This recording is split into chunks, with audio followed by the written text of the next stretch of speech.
Здравейте, съвсем малко техническа работа и сме готови. А това може ли минимис или затваряне? Супер. Добре.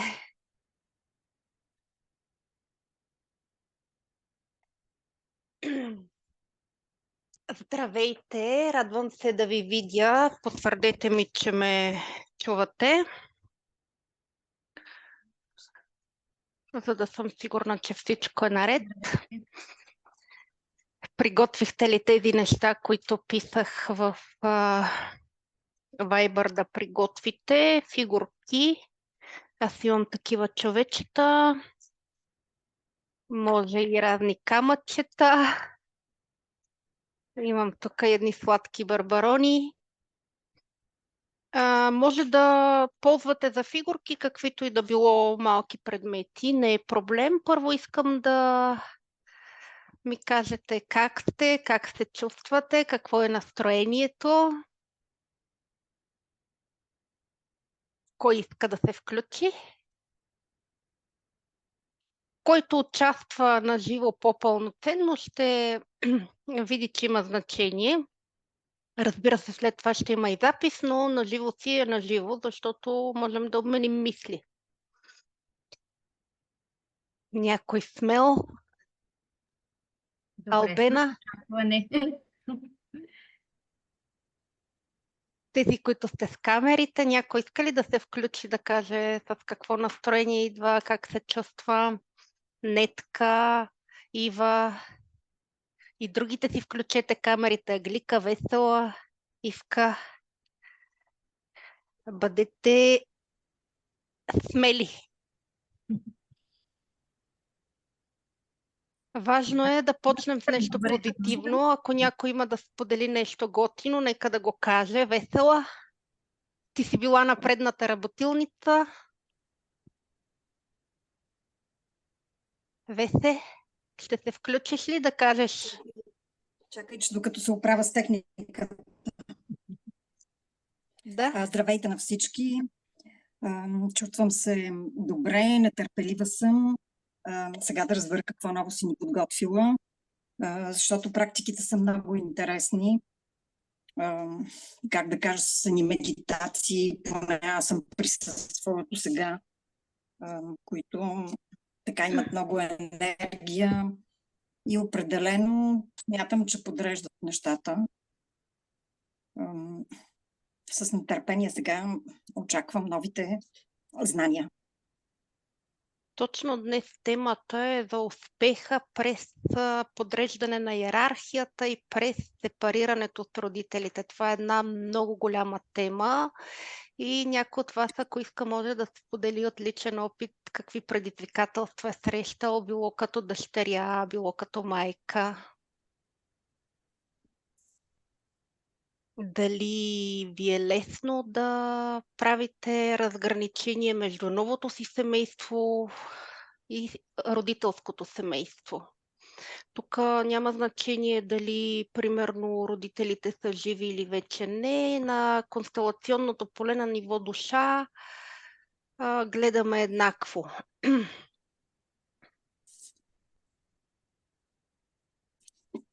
Ива,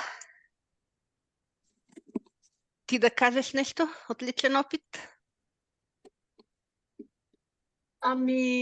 Не знам какво да кажа. В смисъл, нормално е, всеки е имал предизвикателства. Но определено нямам проблем да разграничавам новото си семейство от това на родителите ми. То реално си е друго семейство. Да. Сега ще работим в част от практиките с вас като дете. Това, което вие сте запомнили като детенце. И примерно може да вземете една фигурка и да я назначите за своята майка и да я сложите там някъде пред вас. След това да вземете една фигурка и да я назначите за своя баща и пак някъде в полето, примерно върху един лист формат А4 да сложите тази фигурка. След това да вземете фигурка, която да е за вас като дете. и фигурка, която да е за вас като възрастни. И сега основно ще работим с тези трите фигурки, които са за майката, за бащата и за вас като дете. И вие ще имате възможността да направите един експеримент, да изследвате и да видите, примерно, къде се чувствате най-комфортно. Започваме първо с правилната позиция. Вие отпред, майката и бащата отзад. Ето и аз тук си ги нареждам на листа. Винаги започваме с правилната подредба. Но след това вече можете да разместите и да видите на кои други места ви е комфортно. Вие знаете, че правилната подредба е вие да сте пред родителите. Кажи, Албена. Не съм сигурна, че правилно ги подредих. Има ли значение кой е отляво, кой е отдясно, родителите отзад или са един зад друг? Ами, сега ще покажа Ама- в камерата. Ще я взема и ще покажа с нея. Ето това примерно е поленцето. И слагаме детето най-отпред. И слагаме отляво майката и отдясно бащата.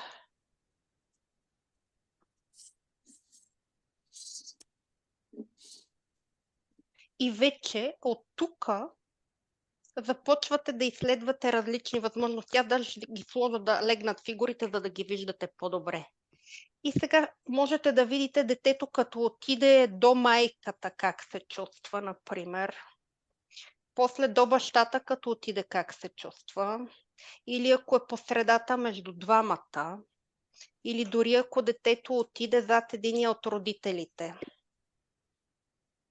и застане на мястото на майка си, или отиде тук на мястото на майка на баща си или баща на баща си. Просто идеята е тук първо да направим едно такова изследване и след това, разбира се, накрая приключваме пак с правилния ред. Детето отпред, а родителите зад гърба му. Има ли нещо неясно? Значи за момента само тези три фигурки, а после може да слагаме детето като сега, като малко, нали, различните Сега периоди. ползваме фигурката на детето като малко. Добре. Мгм.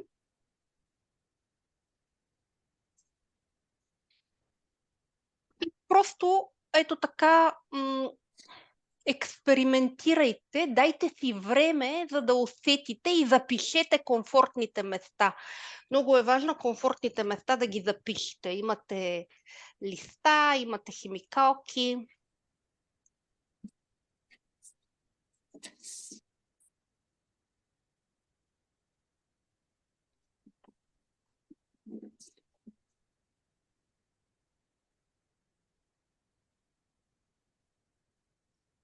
И аз междувременно ще ви казвам някакви теоретични неща, които няма да ви разсейват, защото са така по-леки, по-общи. Каквото и да било нарушение в иерархията води към дисбаланс и затова правим тази диагностика. И за да се уравновесят после нещата, трябва да инвестираме супер много сили и енергия. Нали, за да върви примерно един автомобил, трябва да са в изправност и четирите му колелета. И да речем, ако е спукана гума, трябва да я ремонтираме, метафорично казано. Нали, трябва да се покарчат сили, за да се възстанови идеалният ред. И сега тук нашата цел е да говорим не само общи неща по темата за рода, но и да правим трансформация.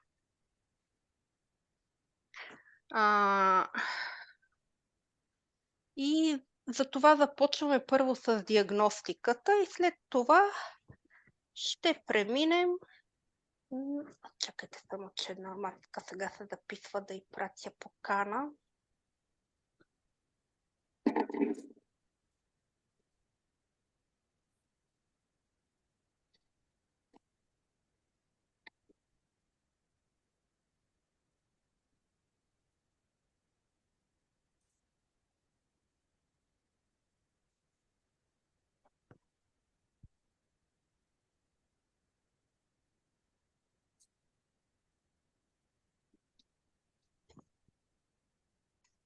И вие всички сте чували, че има определен път на формиране на зрелия човек и формиране на зрялата личност.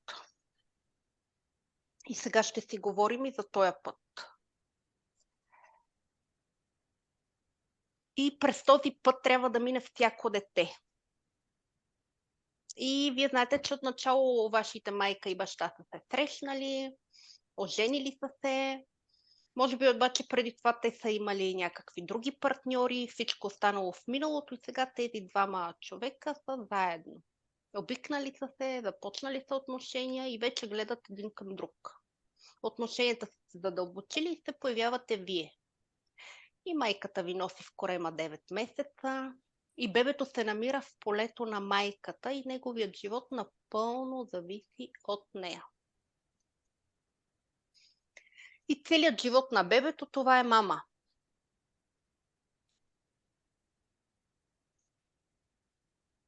И Хелингер казва, че жената решава дали да роди бебето или не. Например, мъжът може да й каже, че не иска детето и тя да направи аборт. Но жената може самосиндикално да реши да го роди. Може пък съвсем наобратно мъжът да каже, аз много искам това бебе, но жената може да е видяла, че до този мъж не е безопасно, не се чувства спокойна като жена и решава да го махне или не. И в системния подход битува тая идея, че в 80% от случаите майката решава дали да се роди този живот или да не се роди. И това зависи от нейните възможности, от нейното социално положение, от нейния статус. И докато бебето се намира в корема на майка си, то на 80% се формира от нейните клетки, от нейната плът. И тук малко напоследък понякога има обезценяване на ролята на бащата, с което сериозната психология не е съгласна. Бащата е важен, защото за да се роди живот, първо трябва да се засади това семе, да го пуснем в почвата, защото може да поливаме едно пусто поле, в което няма семе и нищо да не поникне.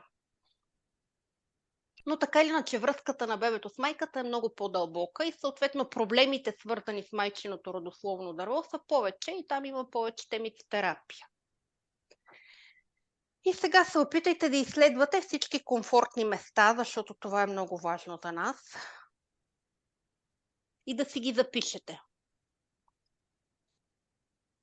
Какво получава бебчето, докато е в корема на майка си? Получава подслон, храна, това е неговият дом, получава от нея съответните емоции, които тя изпитва. Целият вътрешен свят, който го има в майката, това е светът на детето. И от това как сте се чувствали в корема на мама, зависи вашето усещане за света като възрастни, вашето присъствие в света. И коремът на майката, това е настоящето, сегашният живот, който тя дава на детето. Когато бебенцето се роди и се появява на света, то все още остава в орбитата на влияние на своята майка, разчитайки на нейните грижи. И бебето попива абсолютно всичко, което мама му дава. Тя го кърми, животът му все още зависи от нея. И бебето продължава да има грижа, контакт, любов, удовлетворява си потребностите чрез майката. И вече в периода 2-3 годишна възраст детето автоматично е привлечено от баща си, започва да го опознава и да се интересува от него. Ако детето е момиче, започва да я привлича противоположността. И тук има едни такива взаимовръзки. Бащата казва, ти си моята принцеска. Момиченцето казва, аз съм принцесата на тати.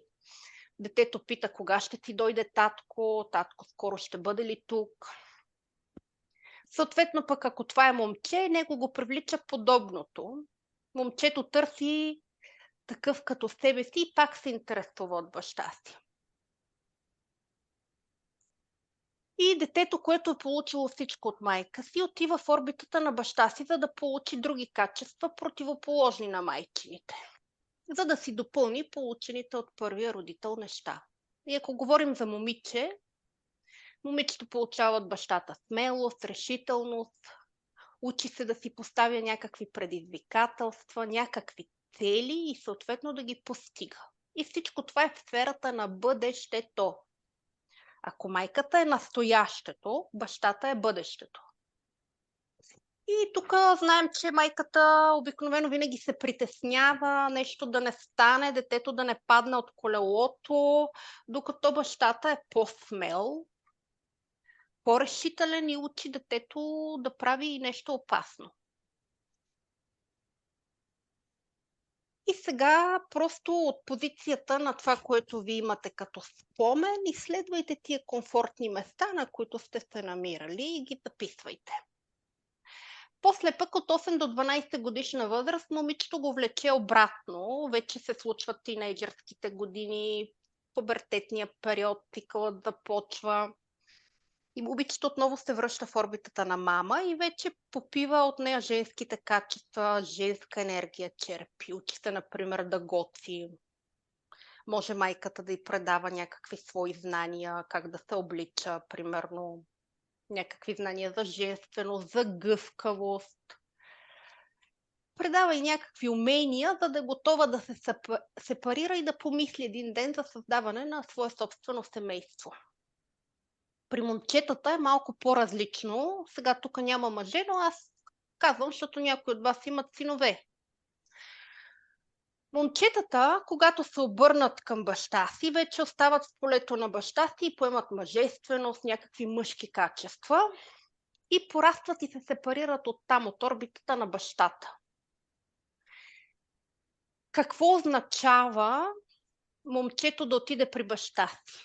Това означава, че бащата става за детето пример, от когото може нещо да получи. И момчето започва да се учи от баща си.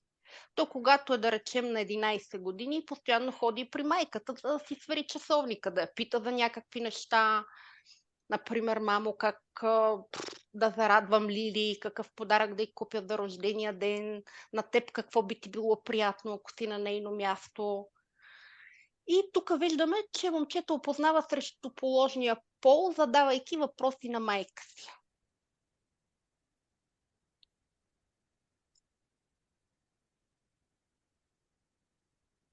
И момчето се намира в орбитата на влияние на баща си, попива мъжкото, но избирателно ходи чат-пат и при майка си да почерпи информация.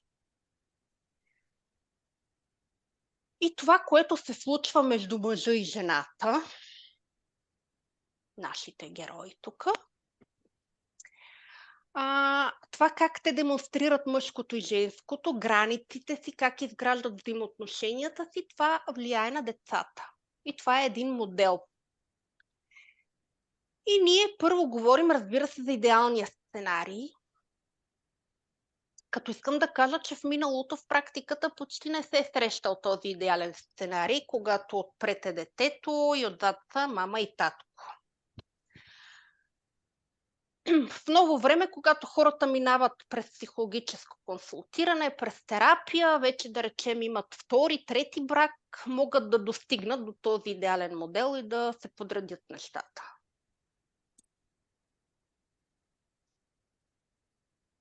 Но в реалния живот се случва обикновено по-различно, обикновено иерархията се нарушава. Представете си, например, че мама е родила дете, а баща няма. Нали, тук започват съответните предизвикателства.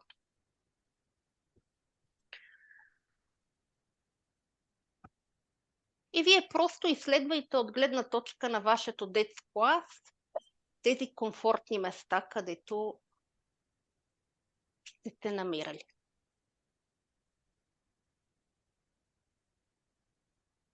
И тук, когато няма баща, например, те са се разделили или той не взима някакво активно участие в отглеждането на детето, всъщност бащата отсъства и мъжката фигура няма в орбитата. И тогава детето може да застане на мястото на баща си. Ето сега вижте тук. Бащата го няма и детето застава на мястото на бащата.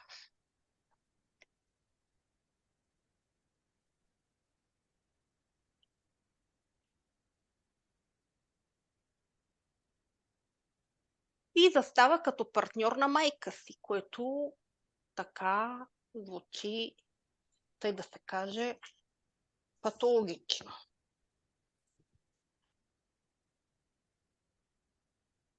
И вие си помислете дали някога така сте заставали на мястото на някой от своите родители. Просто когато говорим общо теоретично, вие мислете и от гледна точка на вашия опит.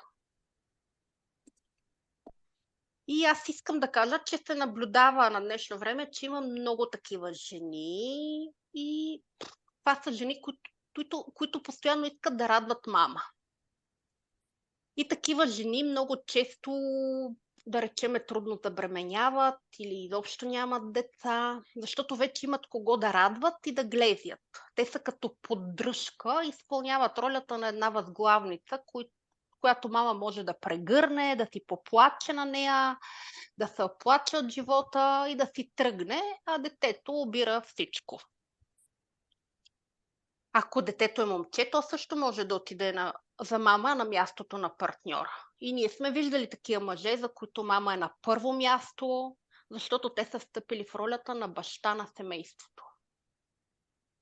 И дори ако бащата фактически присъства в семейството, синът пак може да се окаже на негово място. Например, ако бащата и майката имат конфликт, ето ги бащата и майката, така и те са в конфликт. Какво се получава? Може ли някой да се опита да предположи?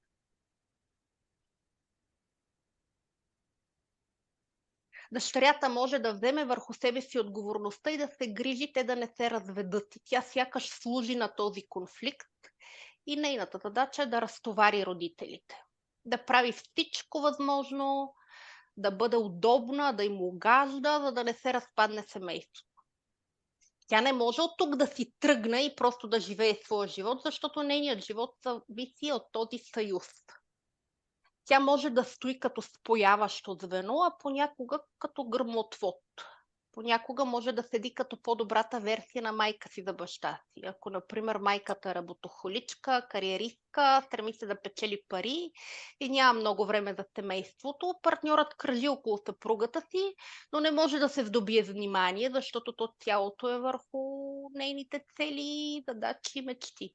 И тогава дъщерята съзира това страдание на баща си и си казва: татко, аз съм до теб, не се притеснявай, аз ще ти изгладя ризата, аз ще бъда за теб като по-добър партньор от мама, аз ще те успокоявам, ще привеждам дома в ред за теб, за да ми се възхищаваш. И дъщерята получава това възхищение, а майката в този момент се чувства вече съвсем излишна и ненужна и директно изкача тук.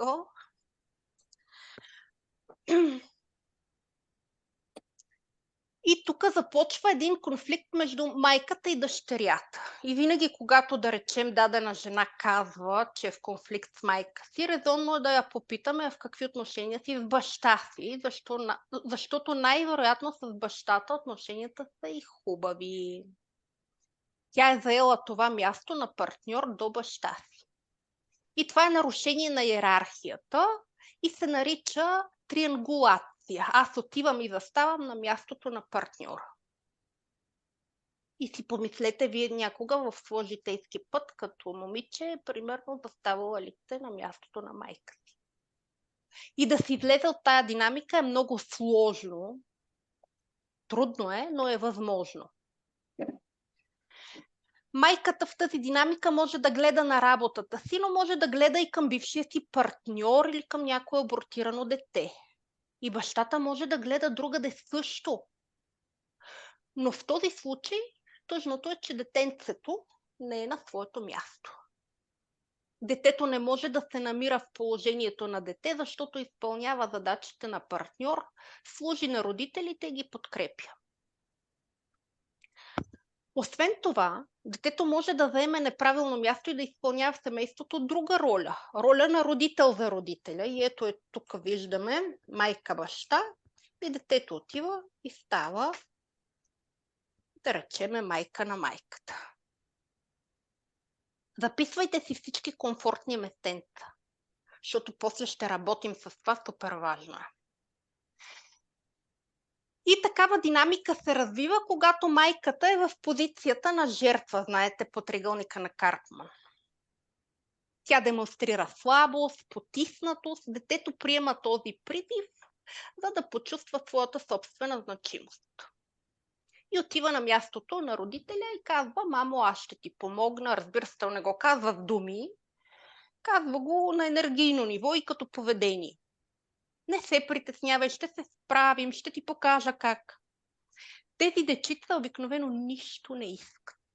И ако имате проблем с това да поискате, да получите, замислете се дали сте играли този филм.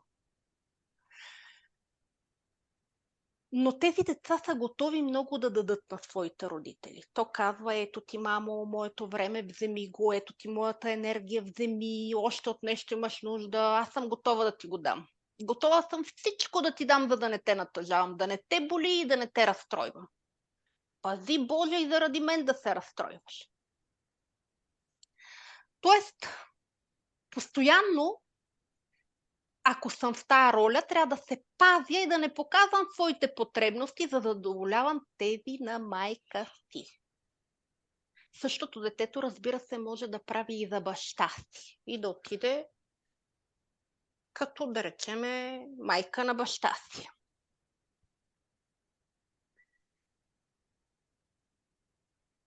И това дете може да бъде на няколко места. Може да бъде родител и за майка си, родител и за баща си. И тогава съответно неговото собствено място е какво? Празно. Тогава правилното място и остава празно, защото детето се разхожда и в чуждите места. И по иерархията на детето родителите застават на първо място. Ако говорим за иерархията на малкото дете, то на първо място трябва да е то и да задоволява своите потребности и интереси. На второ място да са задълженията, отговорностите, но в рамките на възможното за възрастта на детето. И вече на трето място е комуникацията с външния свят, т.е. с приятели, някакви междуличностни отношения. И на четвърто място са родителите. Но когато ето така е сбъркана иерархията, родителите са на първо място. И защо се получава така? Защото децата възприемат родителите си буквално като целия си свят. Без родителите детенцето е никой. То не се чувства живо. Именно това подтиква децата да отиват и да радват своите родители. Тук логиката на безусловната любов е: за да напълня себе си, първо трябва да ти дам. Ето аз сега ще подкрепя мама, сега ще бъда силен, а после тя ще се напълни с енергия и след това, когато на мен ми е нужна помощ, аз ще отида и тя ще ми даде това, което аз искам. Но обикновено това не се случва. Защото ако детето види слаба майка, вече няма смелост да я помоли за каквото и да било. Сега вие разбирате ли защо се нарушава иерархията, така като си говорим? Каква е причината? Някой иска ли да каже весела? Защо се нарушава иерархията? Нарушаваш се, защото отпред не се чувстваш комфортно, се чувстваш на чуждо място. Тоест, играеш друга роля. Не е ролята на детето. Но защо играеш тая друга роля? От какво? Защото изпитваш безусловна любов и искаш да даваш първо. Да, точно. И след това, но когато трябва вече да получиш, слабия родител, не можеш да поискаш от него. Точно така. От любов и лоялност към рода го правим. И може, примерно, вашата рождена майка да стои между своите родители и може да речем цялото внимание да е в техните отношения. Тоест иерархията е нарушена още преди вие да сте се родили. Но мама е по-голяма от нас, ние сме малки. Щом тя е избрала това, значи имала нужда от това и щом нищо не прави за да го промени, значи по някакъв начин това обслужва някакви нейни скрити изгоди. Но ние се опитваме да променим това, за себе си, а не да отидем при мама и да кажем: майко, виж, ти живееш за баба. Но, примерно, нейният пример може да ни помогне да започнем да разбираме, че може би и ние сме същите като нея. И да речеме, че този модел за нея работи по някакъв начин, но на нас ни пречи. Работи по някакъв начин, имам предвид скритите изгоди, които винаги са на лице, дори и от една болест. Но ние винаги работим със себе си и си казваме: на мен това не ми харесва и аз от тук ще изляза. Нашата задача е, като видим такива патологични динамики, да ги напуснем.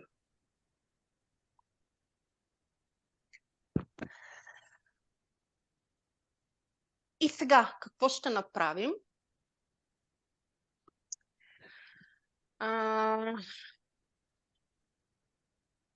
Вие сте казали: ти си моята майка, ти си моя баща, ти си моята душа. Нали така? Назначили сте ги тия фигурки. Успяхте ли да усетите, да изследвате къде ви е добре да стоите и да намерите тия няколко комфортни точки? Чува ли се? Чува ли се? Може да го повториш.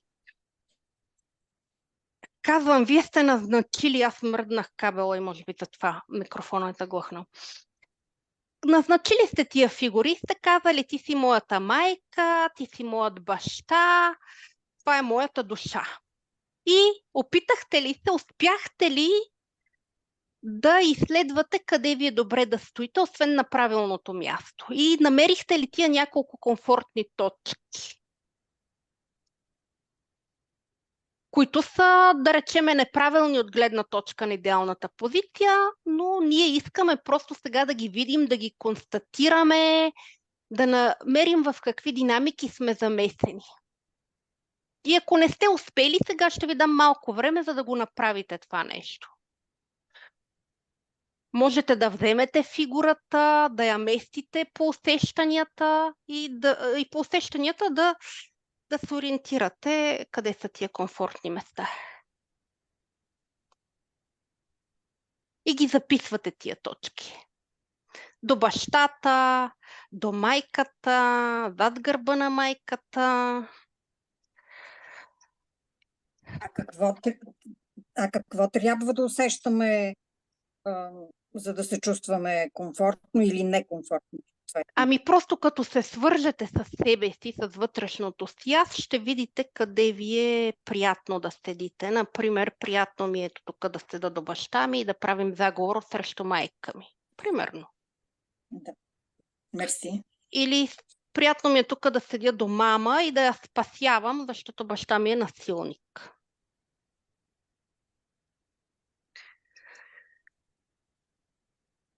И е много важно да ги запишете тези точки, където ви е комфортно. И тези, които гледат след това на записите, трябва да го направят това упражнение съответно.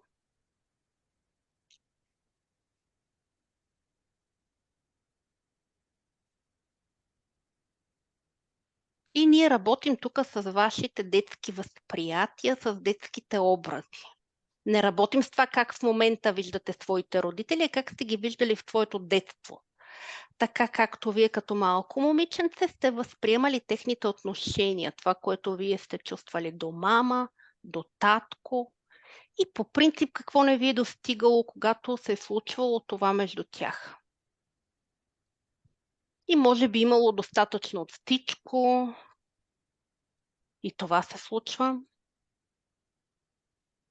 Миналото не може да се измени, но може да се приключи нещо. Подобни отношения могат да се завършат. Особено ако това днес ви пречи да си живеете зрелия живот. И вижте сега конкретно какво се е случвало между вас и майка ви. Например, какви са били отношенията, какво сте запомнили, какво беше достатъчно, какво беше много, какво ви е липсвало. Просто си спомнете за това, като гледате своята фигура и фигурата на мама.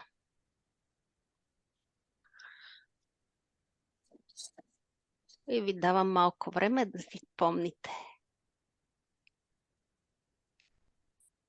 И може ето така да видите, че двете родителски фигури могат да се обърнат примерно една към друга и да гледат една към друга. И когато двете фигури гледат една към друга, ти как се чувстваш? Изследвайте първо отношенията с мама.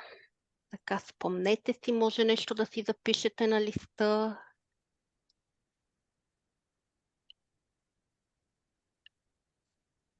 Ще ви дам малко време.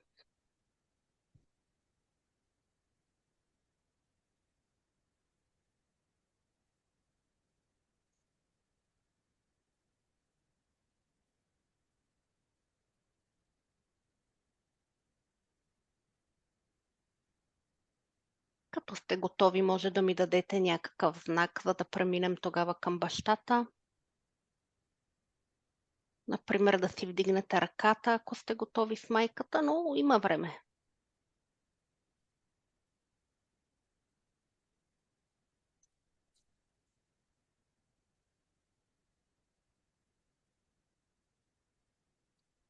Ива, нещо казваш, ама не те чувам. Включи си микрофона. Чуваш ли ме? Да? Би ли повторила какво точно трябва да направим за майката? Сега.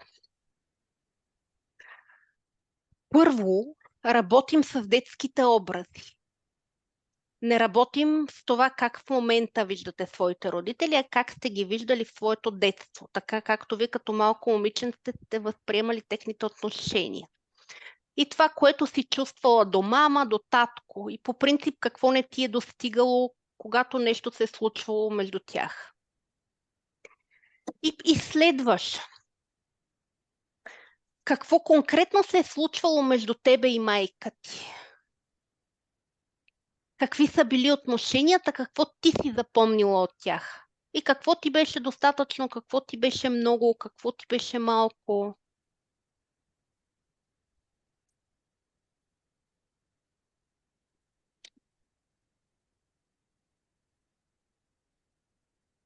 Спомнете си.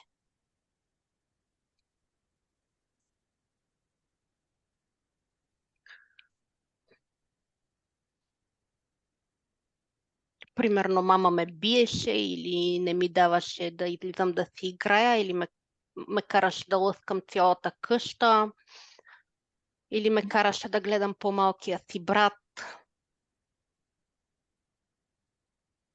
Или мама много ме гушкаше, радваше ми се, възхищаваше ми се, казваше ми, че съм най-красивата. Беше ми радостно да помагам на мама, за да не и се скара татко, че няма 4-степенно меню за вечеря.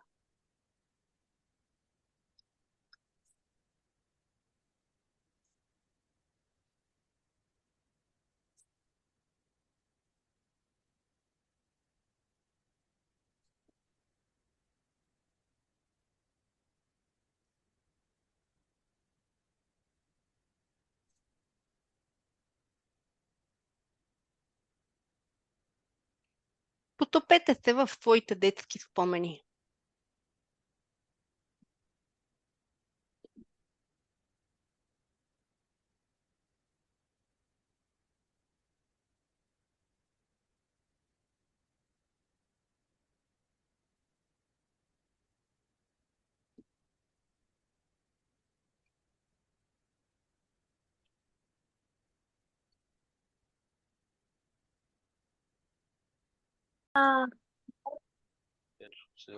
Добре. Окей, вече имаме. Добре, не знам предния отрязък дали се е записал, ще видим какво ще правиме. Ще компенсираме по някакъв начин. Не, аз нарочно им показвам фигурките. То не е за... И сега поглеждате на отношенията с баща си. Как изглеждат тези отношения? Имало ли е изобщо или ги е нямало? Дали са били спасителни или са приличали на спасителен пояс? Това упражнение, после което сега ще направим с вас, Искам да ви кажа, че можете да си го направите после и самички с тия листа формата А4. На всеки лист ще напишете на единия лист майка, на другия лист татко, на третия лист аз. И слагате, да речеме, на една линия, ето тук, да речеме, това е листа майка, това е листа татко. Ще ви обясня. Аз после ще ви напиша и в групата, разбира се, за да няма неясноти. Ще ви дам и съответни неща за домашно, които може да си направите.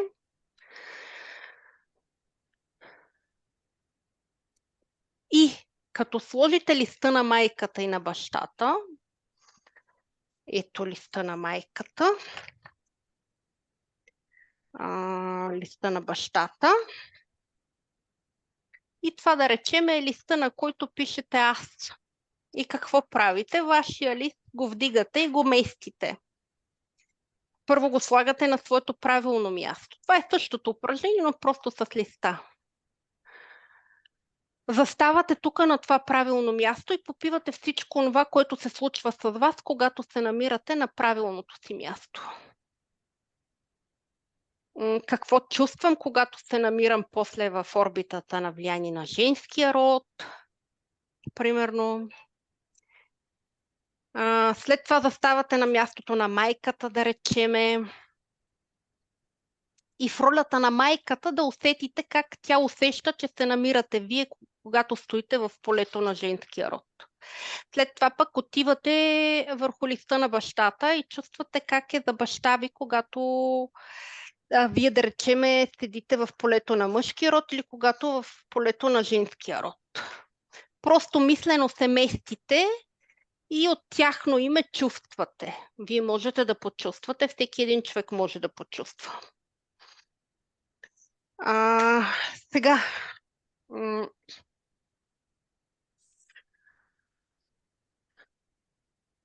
всичките тия неща, които ги установявате, си ги маркирате и това е една диагностика, която е доста голяма.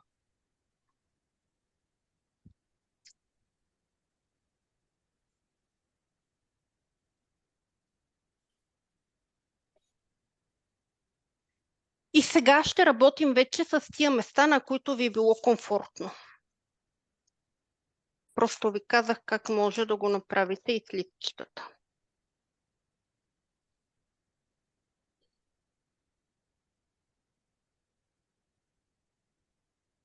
Вие успяхте ли да си ги запишете тия места, където ви е било комфортно? Да. Ако, да речем, едно от тези комфортни места е между родителите, азът се намира между мама и татко. Вие заставате и започвате да усещате как вие, когато стоите между мама и татко. И на къде гледате повече. Вие гледате към майка си повече или към баща си повече, или в пода. Или в тавана.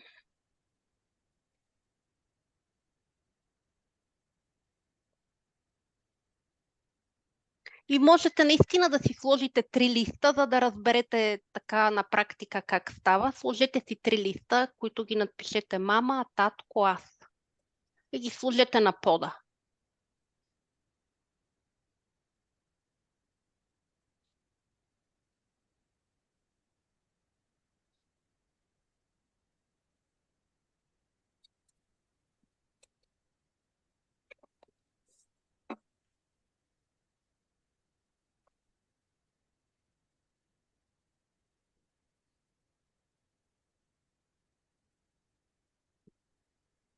И сега ще видите как можете да изследвате, като можете с химикал да напишете върху листчета мама, татко, аз. И да ги сложите на пода.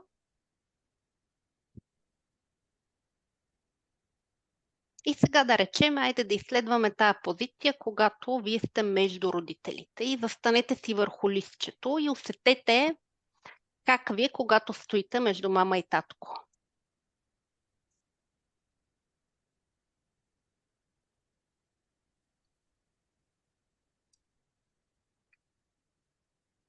На къде гледате повече? Може би към мама, може би към тати, може би гледате надолу в земята, може би гледате в тавана.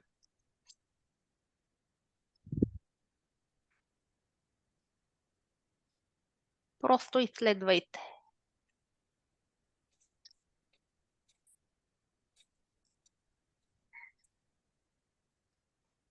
А какво означава посоката, в която гледаме? Ами, много неща може да означава. Ще ти кажа после.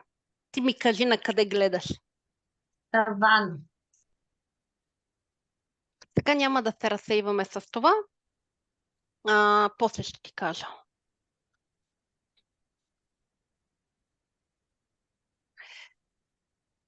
И после, примерно, вашето листче може да си остане по средата, а ти слизаш от твоето листче и заставаш на мястото на мама, върху нейното листче.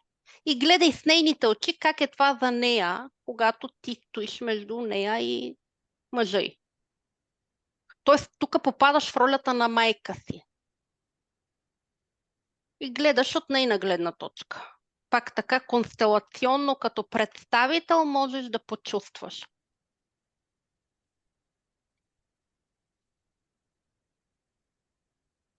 И си записвайте. Малко е досадно, но това е една такава голяма обемна диагностика. И може да се каже, че една задължителна работа, ако искаме да работим с силата на рода. И който направи тези практики, мога да кажа, че ще се съкрати необходимостта да ходи на терапевт 1 година. Тоест, ако, да речеме, искаш да ходиш при аналитичен терапевт и ти кажат 3 години, като направиш тази практика, ще ходиш 2 години при аналитичен терапевт. Винаги има нужда от терапевт, но терапията ще продължи с 1 година по-малко.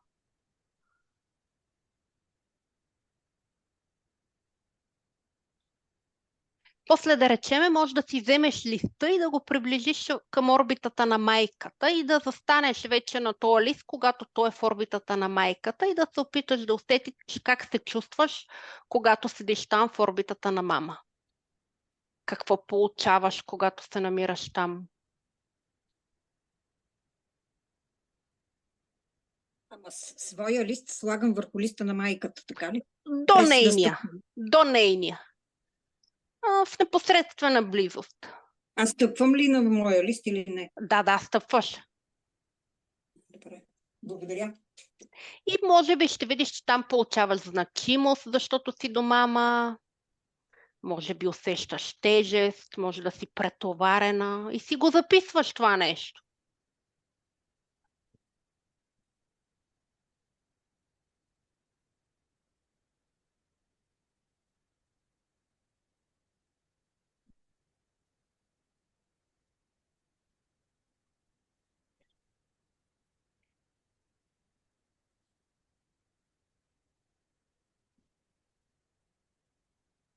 И после листата нека да си седат така, а ти отиваш и заставаш на мястото на мама и чувстваш от нейно име.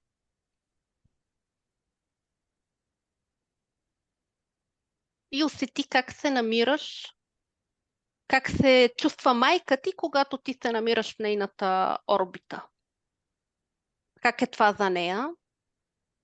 Какво означава това за нея? Пак си ги записваш тези чувства.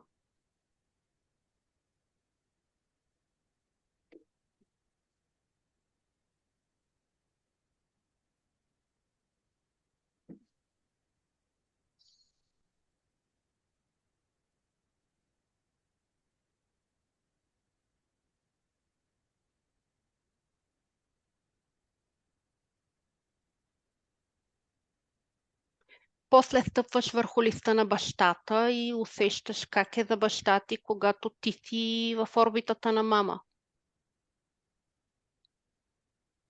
И сега това го казвам просто за да разберете принципа как после като сте си вкъщи да си го правите самички. И винаги от това упражнение излизаме отново в правилната позиция, в правилната точка. Детето е пред родителите. Обязателно започваме с правилния ред, изследваме нарушенията и пак се връщаме към правилния порядък. И междувременно, като изследвате нарушенията, имате задача да усещате чувствате ли се добре, когато свободно можете да отидете и да доближите едновременно и бащата и майката, когато мама ме пуска да отида при татко? Как е това за мен?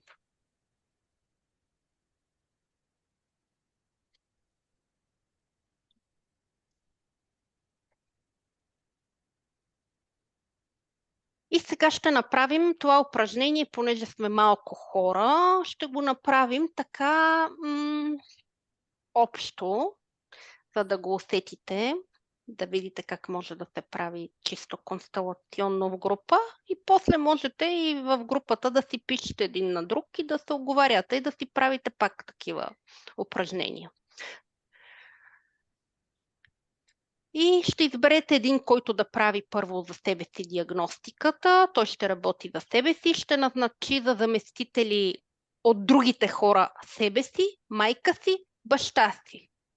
3 заместителя. А ти си оставаш да работиш за себе си. И сега, кой иска първи да работи за себе си? Кой има готовност? Аглика? Айде, Аглика. Сега кажи на другите, например, Ивка би ли била моята душа, ти вече не си Ивка, ти си моята душа. Например, Да видя какви имената на участници там да видя. Нетка, Албена, моля и другите, които искат да участват, да си включат камерите. Ще погледна какви имена. Добре. Ами, нека тогава Диана. Диана иска ли да участва, че си изключила камерата? Ами за сега от тези, които са с включени камери, избери. От Само тези, които момент, са аз си включвам камерата спокойно. Добре, окей. Просто съм не на такова място, което да. Само момент. Да, добре. Ами, тогава избирам Албена да представлява мен, моята душа. Мгм. Съгласна ли е? Албена? Да. Добре. Така, и сега какво друго избирам? Баща ми и майка ми, тъй ли? Да. Мгм. Нетка, ако е съгласна да бъде моят баща. Аз вече не съм Нетка, аз съм твоя баща. Супер. Добре. И кой още остана? Весела. Весела. Моята майка. Би ли била моята майка?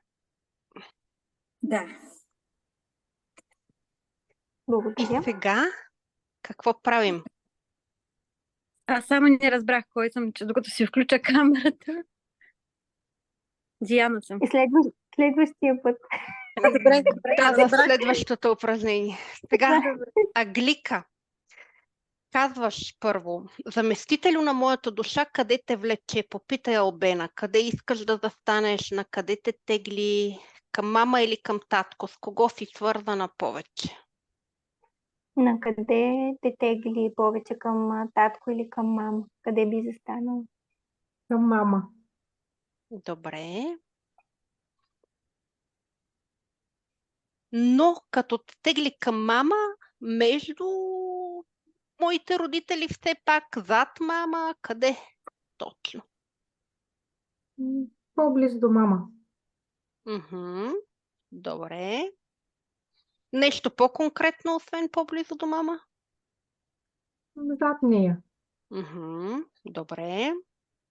Този- Сега питай заместителя на майката, как е това за нея, когато твоята душа е застанала зад нея.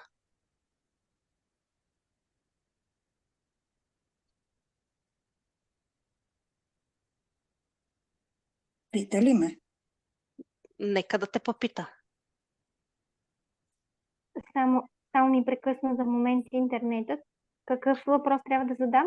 Попитай сега заместителя на твоята майка Мгм. как се чувства от това, че твоята душа е застанала зад нея. Как се чувства весела? Или да, Заместителя на весела. моята майка. Заместителя на моята майка, когато е застанала, Моята душа зад нея. моята душа е застанала зад нея. Ами, буквално усетих като застана зад мене, така се едно присъствие и като че ли някаква тежест, някаква плътност. Тоест е неприятно чувство, или? Не мога да кажа, че е неприятно, но като някакъв ангажимент, нещо. Мгм. И си записваме тези неща. И аз си ги записвам.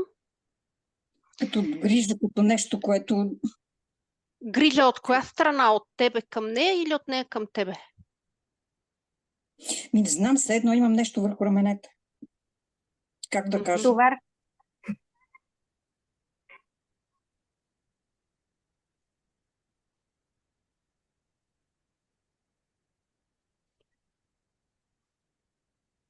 И сега питай заместителя на твоя баща как се чувства, когато твоята душа е застанала зад мама. Как е това за него? Как се чувства заместителят на моя баща, когато моята душа е застанала зад мама? Първо изпитах гняв, сега се чувствам объркан. И четвърти въпрос, питаш и двамата родители какво се случва между тях. И те да си кажат какво се случва между тях. Какво се случва между представителите на майка ми и баща ми? И нека да кажат. Сърдит са ми.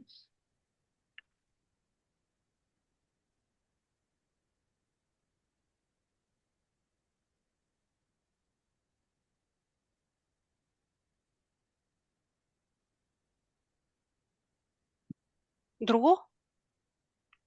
Заета с другите, не с мен. Мгм. И другият представител?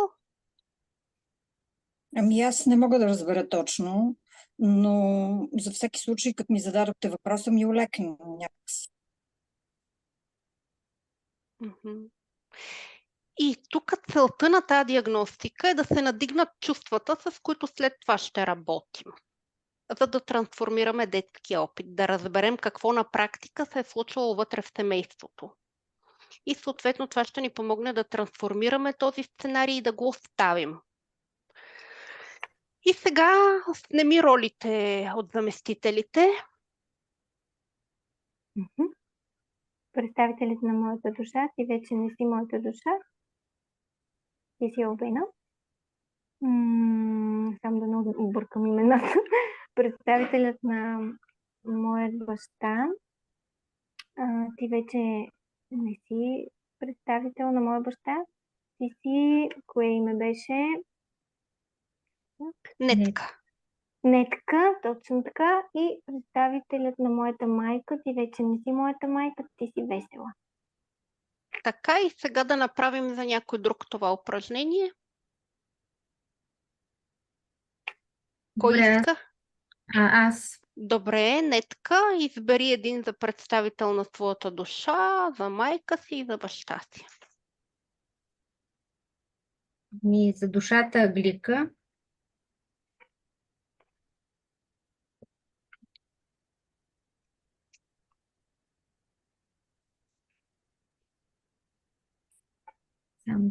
За майка Диана. Добре. И за баща Весела. И сега първо питаш заместителя на твоята душа, къде го влече, къде иска да застане, на къде го тегли. Към мама или към татко, с кого си свързан повече? Заместителя на моята душа. На къде те тегли повече? Към мама или към татко? Към татко. Добре. Къде точно? Много близко до татко, пред татко, между мама и татко, зад татко, в страни от мама, най-далечната точка до татко. Къде? Ами, м, като партньор на татко. Като партньор. Мгм.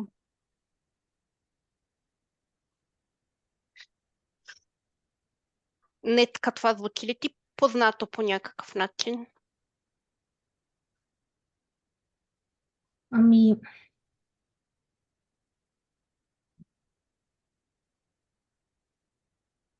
в смисъл, моите родители просто не присъстваха в живота ми. Физически бяха там, но нас ни гледаше баба, те просто не се интересуваха от нас. И аз съм осъзнала, че примерно бях послушното и кротко дете, за да не дразня мама. Пък от баща ми просто му се гневех, че го няма и изпитвах страх.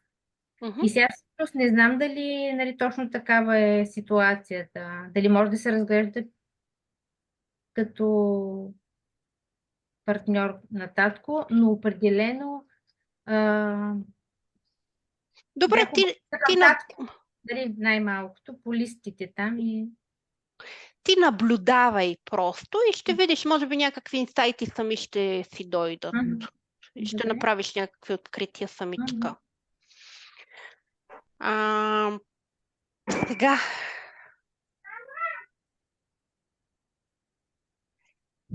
Сега, след като разбрахме къде на твоя заместител му удобно да застане, нека питаме заместителя на мама как е това за нея. На мен ми е добре. Но добре ми е да не са близо до мен. И в момента, в който ме избра да бъда нейн заместител, усетих студенина, много студено, не знам. Направо настръхнах. Много бързо ти. И сега да питаме и заместителя на татко как е това за него, когато детето е разположено на това комфортно място, което само е избрало. Ами, аз не разбрах кое е в това семейство. Ами, детето каза, душата каза, че седи близо до тебе и като партньор твой. Ами, чакай, че чувам някакви звуци други, които ме разсейват.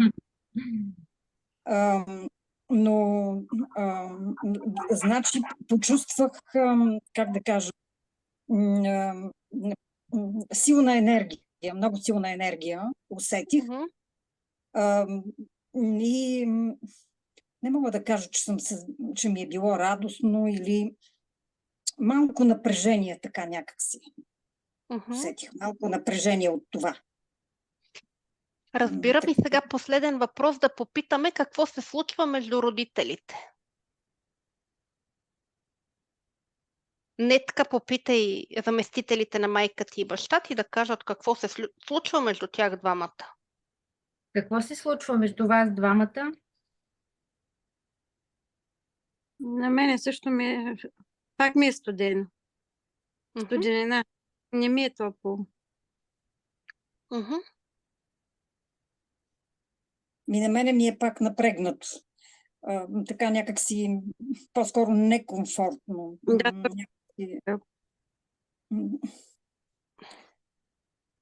Като сякаш задължение чувствам. По същия начин, аз така се. Но пак и някак. Знам цялата раменете ми са направо ледени. Искам сега да ви кажа, че сепарацията... свали ролите. Аглика, ти вече не си моята душа. Ти си Аглика. Ти Аглика. Диана, ти вече не си моята майка, ти си Диана и Весела, ти не си вече моя баща, ти си Весела. Сега ще направим още от това упражнение, за да се извъртите всички, но искам междувременно да ви кажа, че сепарацията, отделяното от родителите, е възможна в няколко случаи. И като правило това винаги съдържа риск и нашата детска част обикновено започва да протестира. И си казва, ако аз сега се откажа от всичко това, дали ще издържа, дали ще оцелея.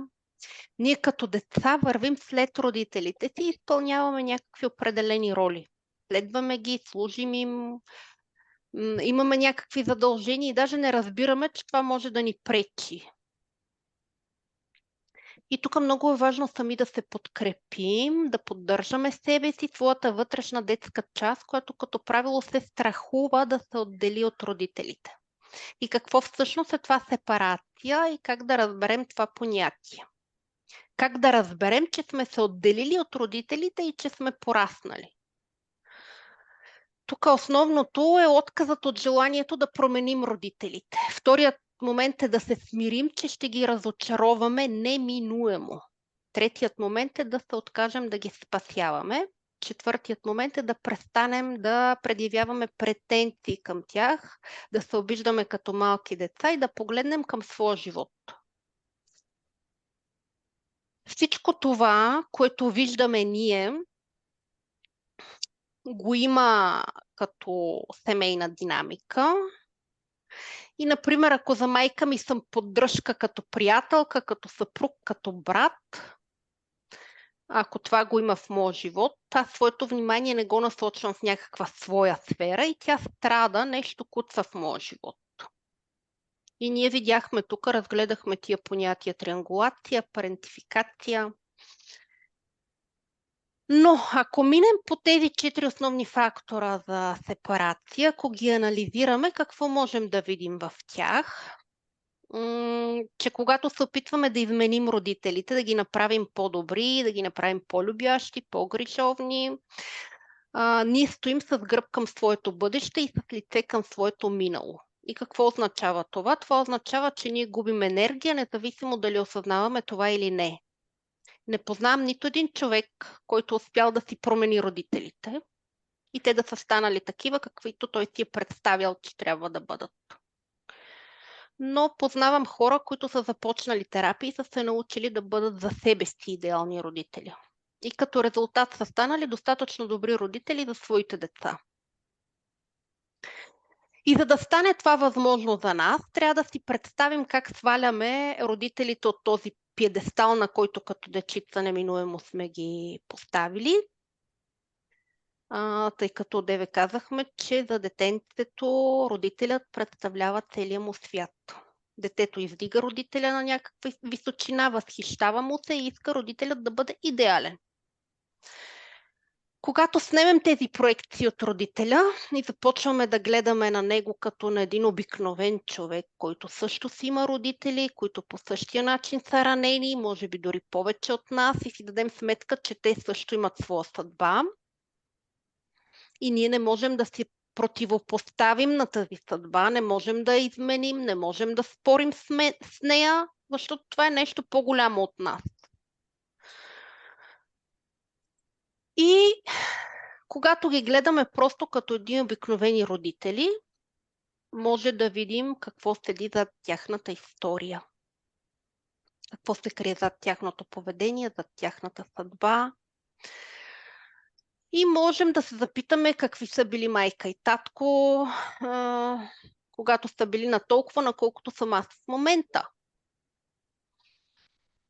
Или какви са били моите родители, когато са били подрастващи тинейджъри, или когато са били мънички дечица, по какъв начин са реагирали.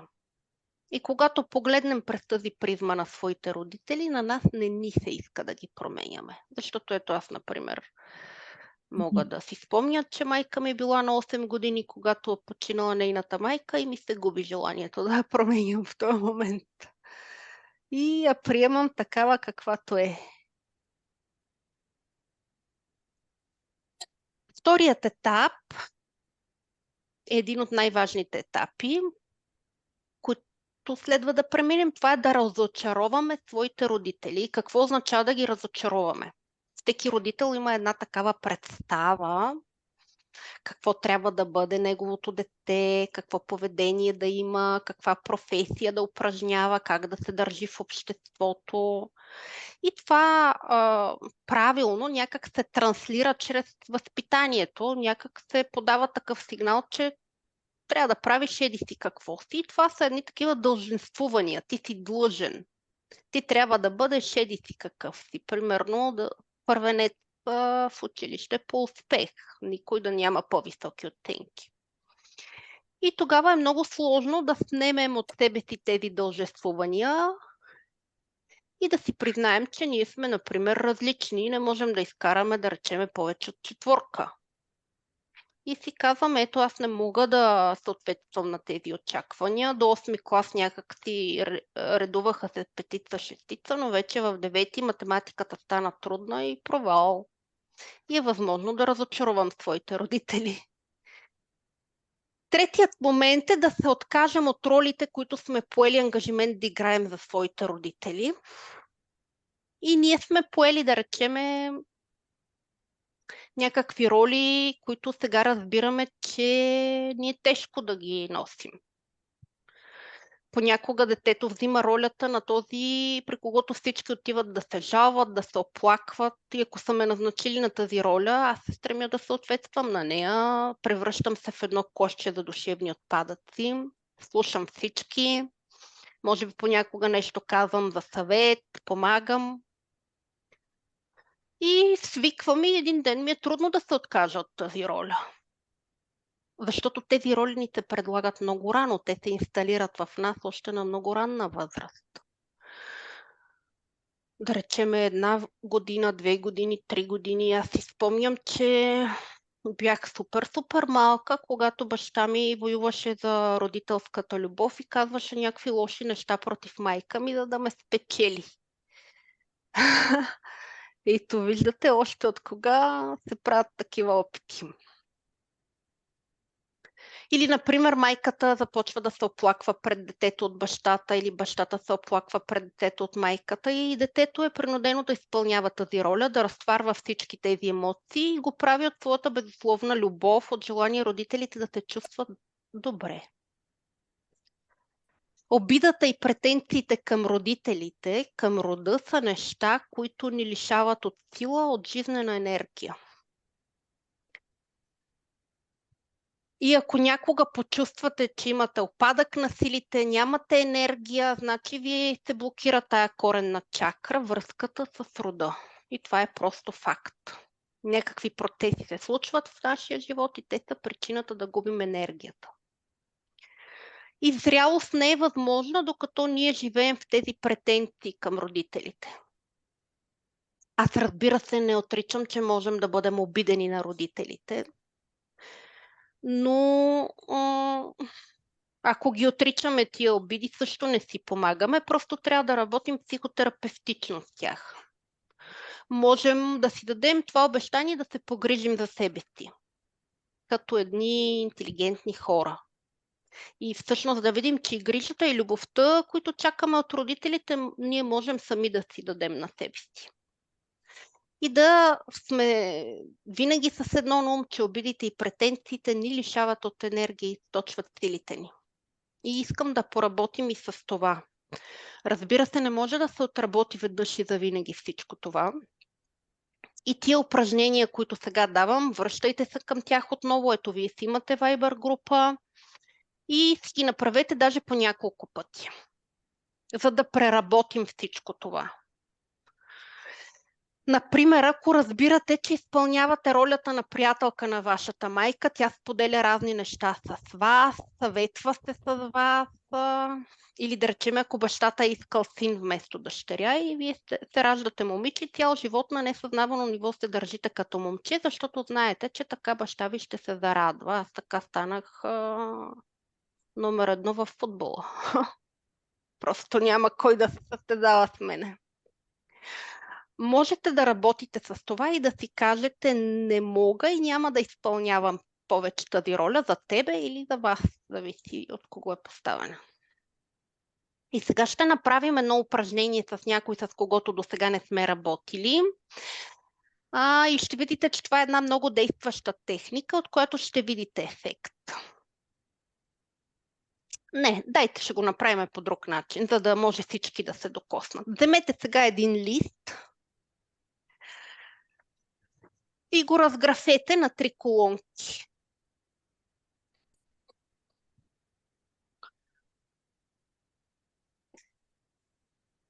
И вляво пишете мама, в най-дясната колонка пишете татко,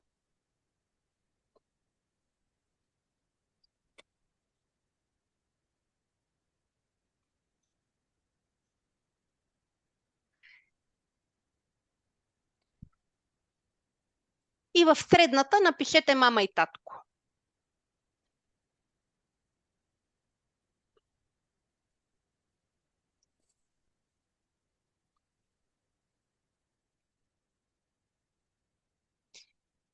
Може малко да е на моменти досадно, обаче след това много работа се отхвърля. Наистина ще видите ефект, ако всичко си направите. И особено и домашните. И в лявата колонка пишем всичко, каквото майка ви е направила неправилно по отношение на вас. И пишете пред очите на малкото момиченце какво си искала от нея, когато си била мъничка. Съедини се с това малко момиченце първо и напиши какво не си дополучила от мама. Гледай си детството, виж къде е сбъркала, какво не е направила е трябвало. И тук опишете абсолютно безпощадно всички случаи, когато ви е било обидно, тъжно. Не се стараем тук да оправдаем мама, защото мозъкът е хитър и веднага започва да търси някакви оправдания, но ние сега няма да му позволим, за да направим правилно упражнението. И пишем факти. За нашата детска част е много важно да признаем тези факти. Тогава детската част се успокоява, тя се чувства чута, разбрана и вече не се обажда така болезнено. Например, мама ми обеща, че ще ми купи кукла, обаче не ми купи кукла. Или мама ми обеща, че куклата ще е точно изображение на негърка, пък ми донесе Барби.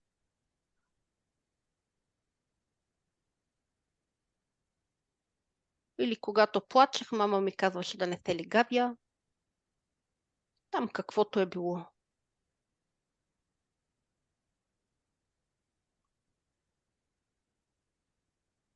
Къде ви излъгала?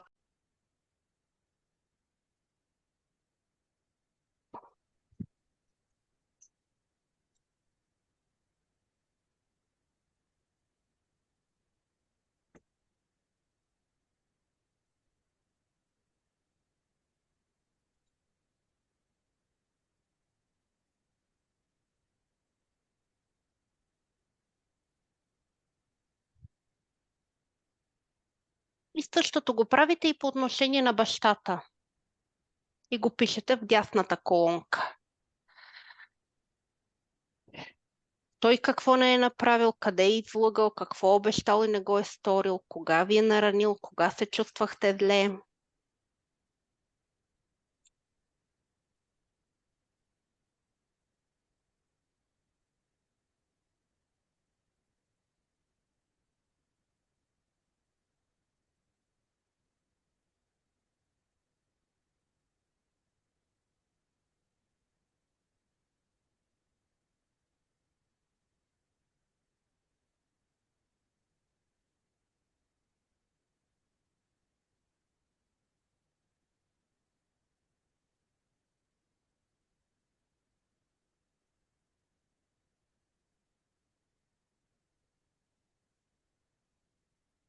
Пишем факти.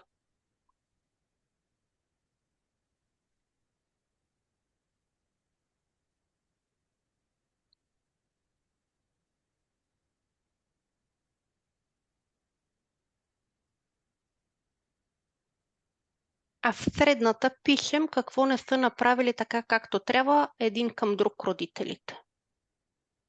В отношенията помежду си. Например, татко седеше на дивана, майка правеше всичко. Татко биеше майка.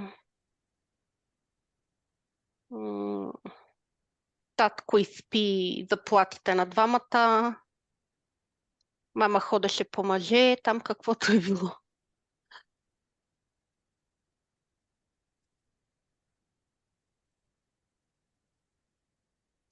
Отляво мама на мен какво ми е сторила, отдясно татко на мен какво ми е сторило и в средата помежду си двамата къде са били некоректни.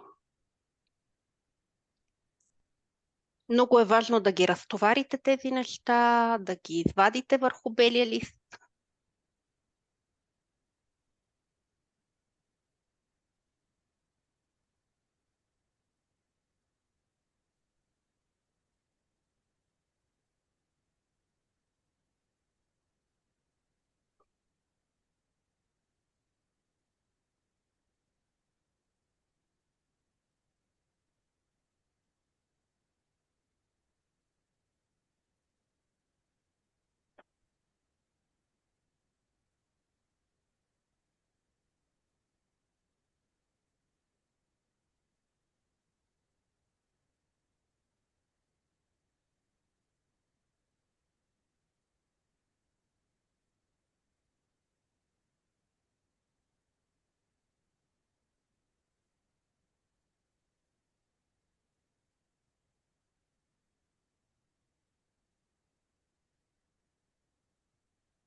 И като сте готови, може да ми дадете знак, като вдигнете ръка, например. И който е готов, може сега да вземе ножицата и да разреже тези три колонки, отделно да остане мама, отделно татко, отделно мама и татко.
И сега вземете листчето, на което е написано мама, тая колонка, и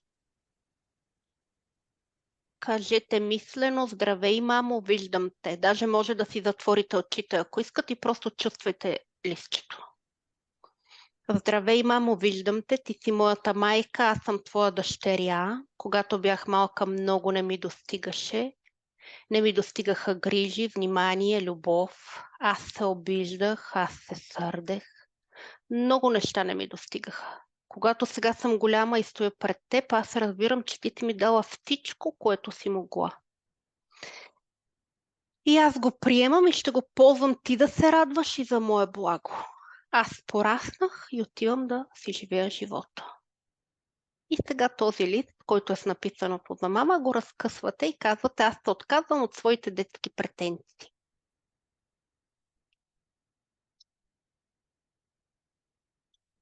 И правите физически или ментален поклон пред мама. И сега вече гледате към листчето на татко. Само да помоля за малко по-бавно, може ли, че не успявам? Добре.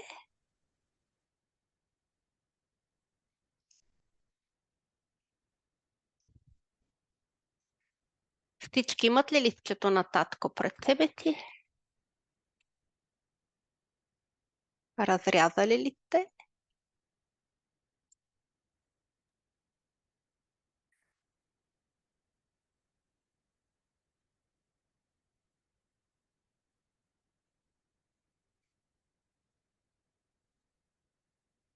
Готови ли сте всички? Да. Татко, ти си мой баща. Аз те виждам. Когато бях малка, аз ти се обиждах и не ми достигаха определени неща. И по желание можете на ум да си изредите какви неща не са ви достигали.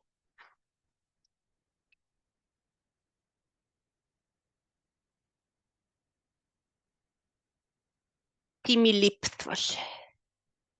А сега, когато съм пораснала, разбирам, че си ми дал всичко, което си могъл. Аз приемам всичко това с благодарност и ще го използвам за твоя радост и за твое благо. Сега ми е нужно да тръгна и да си живея живота самостоятелно. И се отказвам от детските си претенции. И отново разкъсвате листа, който е посветен на бащата, и се покланяте.